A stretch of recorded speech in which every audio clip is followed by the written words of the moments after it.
আজ রুটি দিয়ে খাওয়ার জন্য দারুণ স্বাদের ঘুগনির রেসিপি নিয়ে এসেছি। 250 গ্রাম ঘুগনির মটর নিয়েছি, সেটাকে আমি সারা রাত জলে ভিজিয়ে রেখে দিলাম। পরদিন সকালে জল ঝরিয়ে প্রেসারে নিয়ে নিলাম, সঙ্গে নিলাম দুটো ছোট ছোট আলু, পরিমাণ মতো জল দিয়ে লবণ আর লঙ্কার গুঁড়ো দিয়ে এটা দুটো সিটি দিয়ে নিলাম। এবার মিক্সিতে আদা, রসুন, পেঁয়াজ আর একটু গোটা জিরে আর টক দই দিয়ে একটা পেস্ট বানিয়ে নিলাম। কড়াইতে তেল বসিয়েছি, গরম হয়ে গেছে। এবার গোটা জিরে, তেজপাতা, শুকনো লঙ্কা ফোড়নে দিলাম। একটু ভাজা হলে একটা পেঁয়াজ দিয়ে দিলাম, সেটাকেও ভালো করে ভেজে নিলাম। এবার আদা রসুনের ওই পেস্টটা দিয়ে দিলাম, সেটা কিছুক্ষণ ভাজার পর এবার একটু হলুদ গুঁড়ো দিয়ে দিলাম, লঙ্কার গুঁড়ো দিয়ে দিলাম, লবণ ও মিষ্টি দিয়ে এটা ভালো করে কষে নিলাম।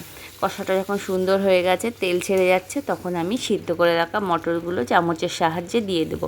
দিয়ে ভালো করে মশলার সঙ্গে কিছুক্ষণ কষিয়ে নেব। এটা যত ভালো করে কষানো হবে, ঘুগনির টেস্টটা কিন্তু ততই বেড়ে যাবে। কষানো হয়ে গেছে। এবার আমি ঘুগনি সিদ্ধ সেই জলটাই আমি কিন্তু এখানে ব্যবহার করব। এবার ওই জলটা দিয়ে 2 মিনিট ফুটিয়ে নেব। ঘুগনিটা মোটামুটি হয়ে গেছে, এখন কিছুটা পাতলা দেখাচ্ছে, কিন্তু ঠান্ডা হয়ে গেলে এটা অনেকটাই আরও ঘন হয়ে যাবে। এবার ওপর দিয়ে একটু গরম মশলা দিয়ে নামিয়ে নিলাম। তো বন্ধুরা, আমার এই সহজ পদ্ধতিতে সহজ ঘুগনির রেসিপিটা তোমাদের কেমন লাগলো জানাতে ভুলো না। আজ এই পর্যন্তই।